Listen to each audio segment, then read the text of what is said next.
Palo Alto's Downtown Streets team is one organization that addresses two very different problems at the same time: trash on the streets and panhandling among the homeless. It does this by recruiting the unhoused, often unemployed, to keep the downtown area clean and safe, so people who were once sleeping on the streets are now cleaning them up. Downtown Streets team has an unusual tough love philosophy and some innovative policies that have made it far more successful than other programs for the unhoused. The organization, started in Palo Alto in 2004, has now helped over 1,000 people end their homelessness and graduated over 1,000 people into employment. The program is now in 16 California communities, and last year they recovered over 2 million gallons of debris from the cities. The program has been replicated nationwide, garnering several prestigious awards. Its chief program officer is Chris Richardson. Chris, I think most people, when you say the word homelessness or unhoused, have a pretty clear image in mind of what that means. I gather you have a different image. To you, who are the unhoused? Yeah, I think we tend to say that homeless guy and kind of label people like that. At Downtown Streets team, we like to say that homelessness is an experience, not an identity. Just because you happen to be unhoused, that's not what defines you. I have met people that have come from all different walks of life. I've met someone here in Palo Alto that we served as a team member who had 3 master's degrees. And if I told you a story, you know, it's not that he was lazy, it's not that he had mental health issues, it's not that he had addiction issues. He's fallen on hard times, and a lot of times, you know, we saddle the homeless, if you will, with you know, those issues.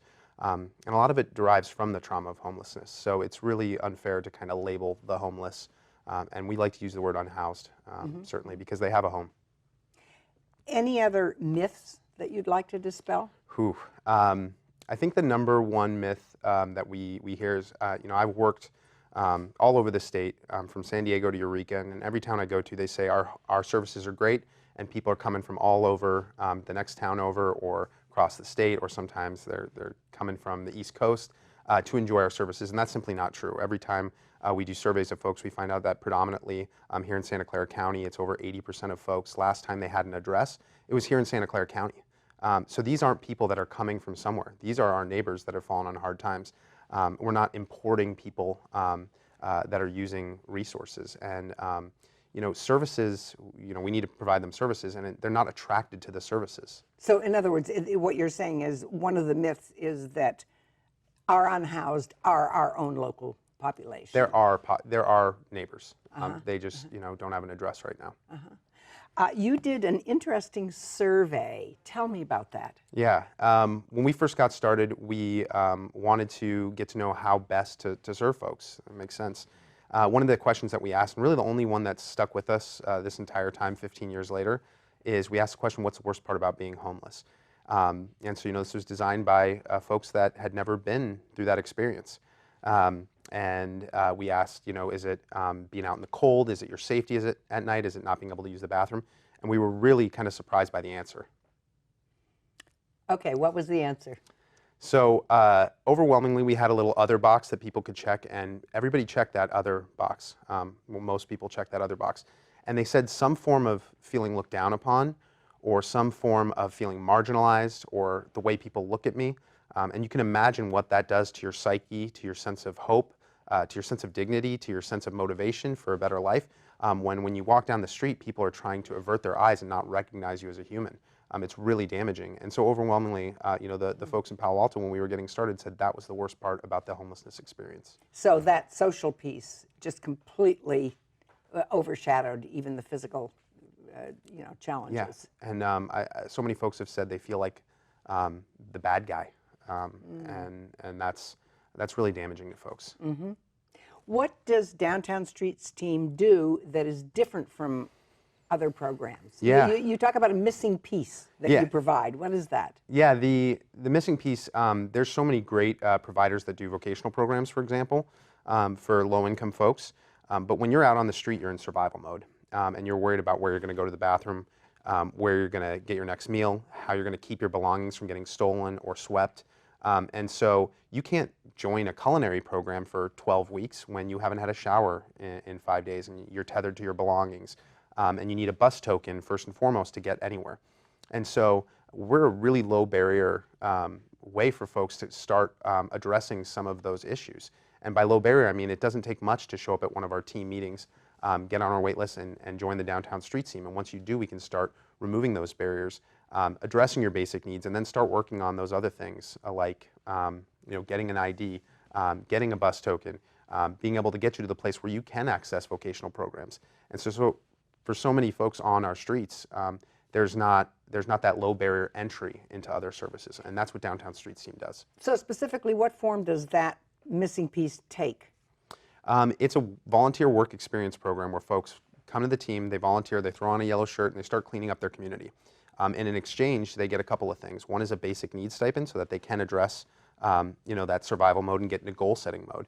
And that can come in the form of a Safeway gift card, for example. It can come in the form of storage. We can pay for shelter, that type of thing, transportation.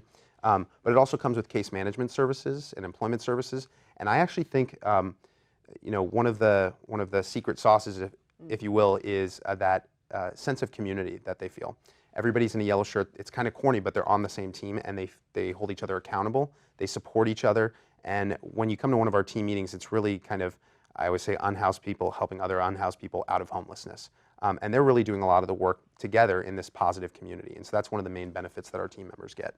Do most of these other programs have communities that get to know each other like this or not? I think so. That plenty do, and I think the most successful ones build community.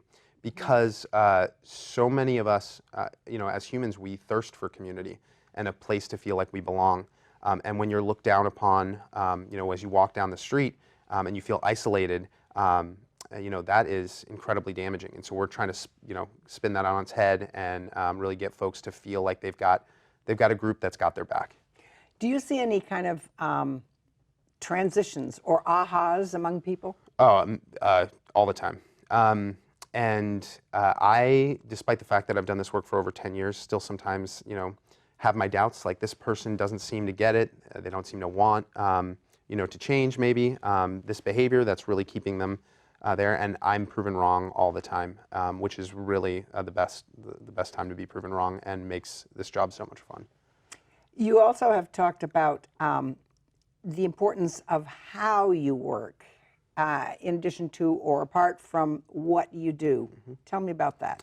Yeah, I think, it's so tempting when you deal with an issue like homelessness to get in a room with a big whiteboard and trying to map out, here's the path out of homelessness for everybody.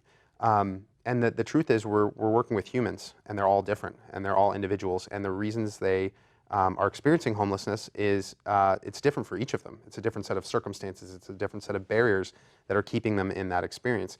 And so we can't just say, oh, you're on the team, so here's how you get out of homelessness. It just doesn't work like that. And so you really have to work with each person on what their goals are at their own pace. And so we have an opt-in case management style which is it's really unique. We don't say, okay, you're on the team now. You have to meet with me 30 minutes a week every single week at this time. We found that's not as efficient, especially for folks that have a lot of trust issues when it comes to service providers, quite frankly. So we say, we're here when you're ready. Start cleaning up the street when you feel motivated to start working on your goals. We're going to be here. And it doesn't have to be 30 minutes. We'll take you all day, and we'll go do this, and we'll go do that, and we'll go do this, and we'll help you achieve your goals. And so that's really unique as well. And then the culture is super important. How you treat people is incredibly important. If you treat people like they're on the other side of the glass and they need your help and they're a charity case, they're going to act like a charity case. And so it really is a team mentality. What about the people, the kind of tough cases that you were, or challenging cases that you were alluding to? I bet a lot of people are really discouraged, or for whatever reason, they're not motivated. Then what? Hopefully one of the things that we do as well is a lot of peer-to-peer outreach. So if I go out there who's never, lived through homelessness and say, come on, man, you can do it. They're like, you don't know what you're talking about. You've never been through what I've been through. But their peers can show them that there's a path out of their current situation. And so overwhelmingly, the folks that show up to our team meetings and get on our team are brought there by other team members. And so they're the folks, like I said before, they're doing most of the work. They're the folks that are recruiting other folks that are demotivated, that don't feel good about themselves, that have lost a lot of hope, that have accepted the reality as kind of a permanent state. And so they're doing a lot of the work to get those folks to our team meeting, and then as a team, we'll take it from there. What do you see as your greatest resource? Our team members, absolutely. It's a volunteer program. It's not a sheriff's work program. They're not assigned to be there and have to show up. They're the ones making the whole organization look good, and they're the ones out there that are doing the work in the community and changing perceptions about homelessness. So they're by far our greatest resource. Do you have a sense of how many do fall through the cracks that drop off? Yeah, in terms of percentage, we don't even track that, and I'll tell you why. It's because they're always welcome back, and overwhelmingly people come back. And some of our greatest success stories, if you will, have come back multiple times. One of my favorites ever, my very first day at Downtown Streets Team, I worked with this woman named Judy Smith. She'd been on the team probably 12 times at that point. I'm not going to go into her backstory, but it was gnarly. She was up against a lot. And eventually, through that day, we were trying to get her record expunged. Her record was expunged. And she started working the front desk at a workforce investment board. And so she was helping other people get jobs. That's just an incredible, miraculous story. But we had to work at Judy's pace. Mm-hmm. Speaking of getting jobs, let's talk about you getting your job. Yeah, that's a fun story. Let's start. We've got to talk about your mother. Yep. Tell me about your mother. Oh, wow. She is the best boss I've ever had.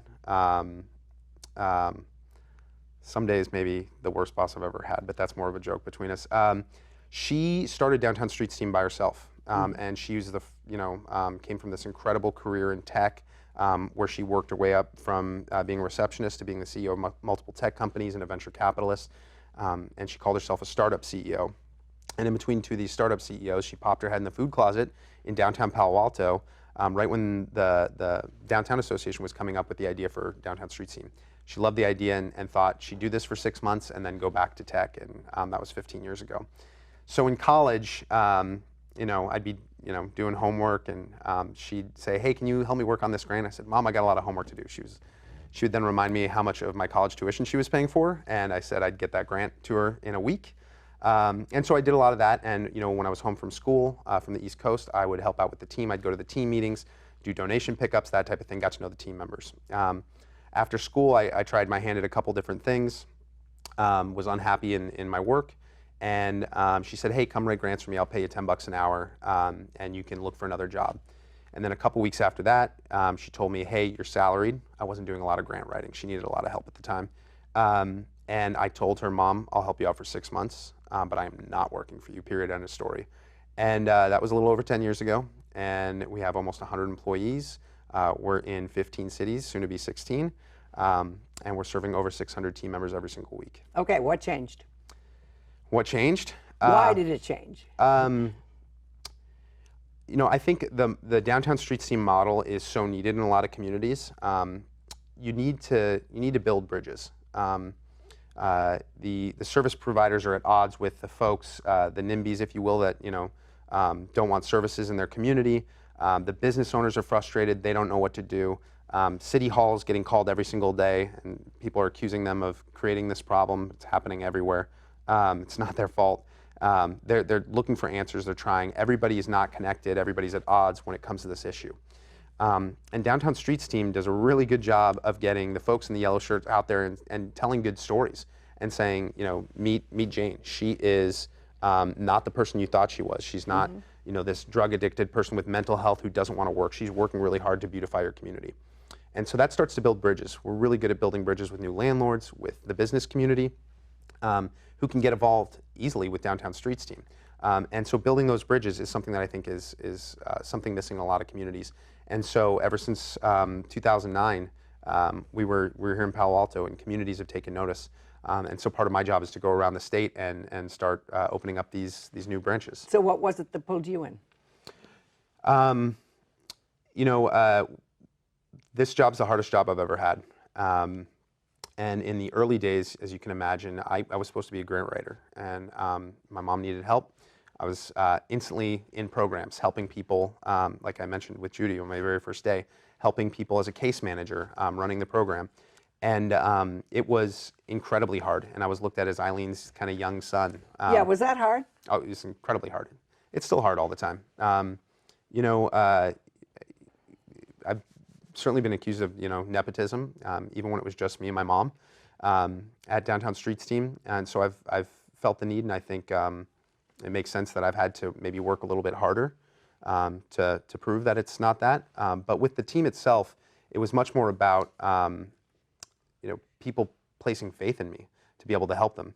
And you can't let them down when they do that. What did you do that gained their faith? I think, proving that I wasn't a spoiled rich kid from Palo Alto was, it was about not asking them to do anything that I wouldn't do myself. It was about being there with them. For example? When we were cleaning out the Sunnyvale Armory shift at 6 a.m., for 18 hours straight, and I had to be there. I'm asking folks in shifts to be there. I had to be there and, had to buff floors and learn how to do that. And so when folks see that you're really putting the work in, I think they start to build trust. And I made a choice early on to be pretty authentic and be myself in this work. And it's paid off, not only in terms of building trust with folks, but I get to go to work and be myself, which is pretty nice. So did you see a shift in attitude? Eventually, yeah.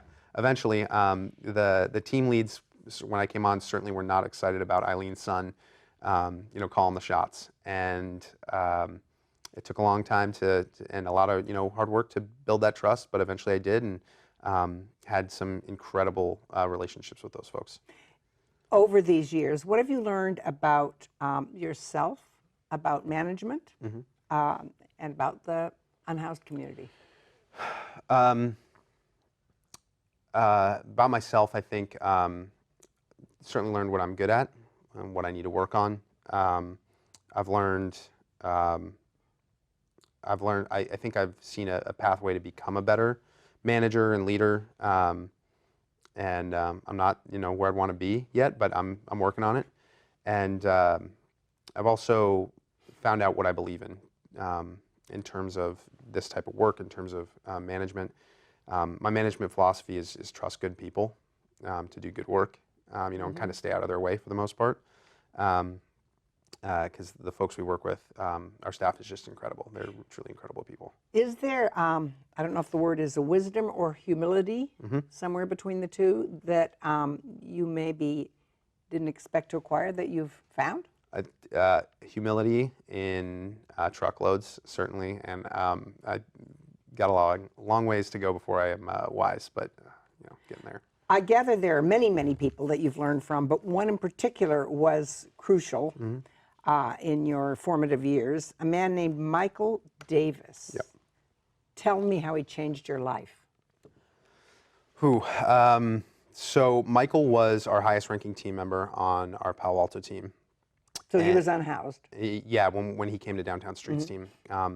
His nickname was 3850 because every day he'd panhandle for $38.50 so that he could put his wife up at the Palo Alto Hotel, and then afterwards he can go out and engage in his addiction, quite frankly. But that was his thing. I want to get my wife inside every single night.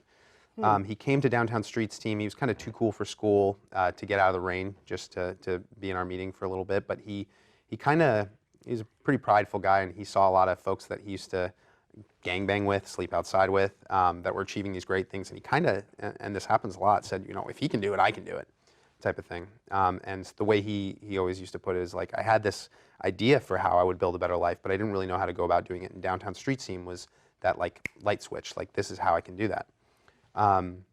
And so Michael was incredible. I mean, he was reliable, and one day my mom gave him this plaque that said, basically, think of the dreams that are coming rather than dwelling on your past.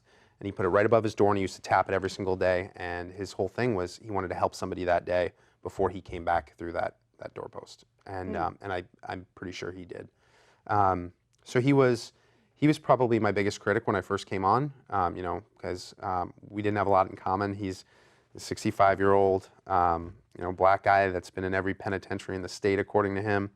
You know, I'm this kid that went to Pali, very privileged life, and so earning his trust, you know, he was last to finally give me his trust, and oddly enough, we became kind of really good friends over the years, and we talked quite a bit. We were on the phone constantly, and building that relationship of trust was so meaningful to me. And I gather he improved his own life through Downtown Streets team? Absolutely. He got a 2-bedroom place, and at one point he did a TEDx talk at BYU about his life. So I encourage everybody to check that out. Wow, an addict at BYU, that's impressive. Yeah. That was an interesting trip, and you know, that trip was special to me because I had stopped working with Michael as closely for about a year prior to that trip, year and a half maybe, and we got to prepare for that TEDx talk together. So we got to work together again. And then shortly after that, he got diagnosed with cancer and he passed away pretty shortly thereafter. It was a quick battle, and we miss him greatly. I think his spirit is still, you know, very much in our work. What did he teach you? What did you learn from him? I think I learned a lot about how to do this work and to engage with people that are experiencing a trauma that I've never experienced before. Because you can't approach it just like a casual, hey, what's up? You know, you've got to come at it from a place where people are going through quite a bit. You don't know that. You can't just rush in there and say, hey, I can help you. They're not gonna buy that, right? You have to build trust, and he taught me how to do that. Are you at a disadvantage because you haven't been through it? Maybe when, you know, on first appearances, certainly. I think what's nice is Downtown Streets team has built up, you know, a reputation, and because it's run by our team members, we kind of remove that barrier of trust from the get-go. What are the most surprising, biggest surprises? The growth. You know, I literally remember being working at a table next to my mother, about this size, probably a little smaller, in the loft of the old Jungle building in downtown Palo Alto. You know, I couldn't imagine having like, you know, health benefits at the time through Downtown Streets team even. I couldn't imagine, you know, one of the things that surprised me, I remember when this first happened to me, is when I didn't recognize a team member because we'd grown so big. And you're honking at them and saying, hey, good job, and they're like, who the hell's that guy? You know, that's a good thing. That's a good thing. So the growth has been incredible, and the most surprising is the people that we work with and the folks that have graduated from our team are just surprising on a daily basis, and that's a positive thing. What about for you personally? Since you never thought you were going to be doing this, what are the biggest internal surprises? Well, I always joke that my mom tricked me into my dream job, and I think that's I never had considered doing nonprofit work as a career.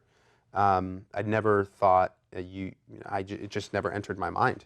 I grew up at Pali. You know, work was about making money, and I've had jobs where I dreaded driving to work every single day, and I've had a tech job where I hated going to work every day. And being able to love what you do, I feel very, very lucky to be able to do that, and to be able to hang my head up high and get paid to make the world a better place. It doesn't get much better than that. Tell me about homelessness, or in general, and how you'd like the rest of us, the world, to respond.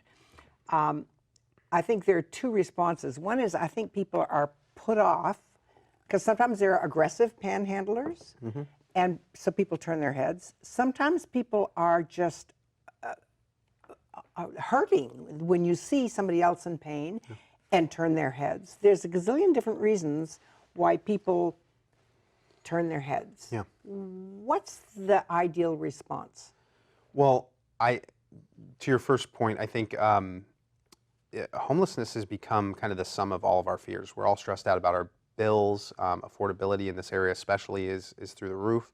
We see someone you know, experiencing great trauma on the street, and it varies. Whether they're panhandling, you know, that's a form of trauma, to the person that's screaming on the side of the road or standing in traffic. You know, that person is going through something we'd never wish upon anybody. And so the easiest reaction is to try and ignore it or to get away from it, right? The other thing too is, unfortunately, you know, you go up to San Francisco, you have to step over bodies.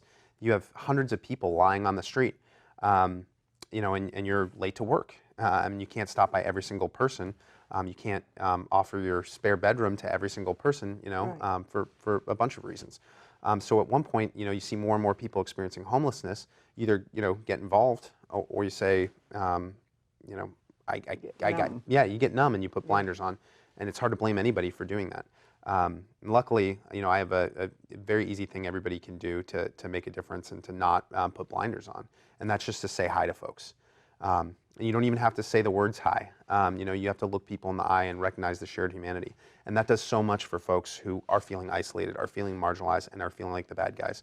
And you never know when, you know, just enough people treat them like a human, you know, they're going to start feeling better about themselves. And when someone feels better about themselves, they're much more likely to be stable in employment, in housing, to remove roadblocks to homelessness.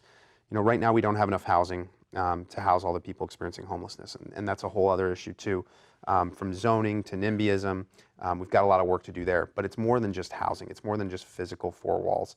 It's a sense of community and taking care of each other that I think we all can do, and literally just saying hi to folks is a positive step in that direction. What single thing would you most like to shout from the rooftops about all of this? Yeah,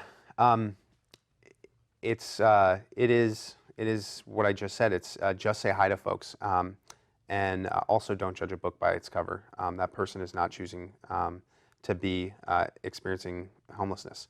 It is an experience. It doesn't define them, and they're capable of quite a bit. Great. Keep up the good work. Thank you so much for coming, and congratulations on the Louise. award.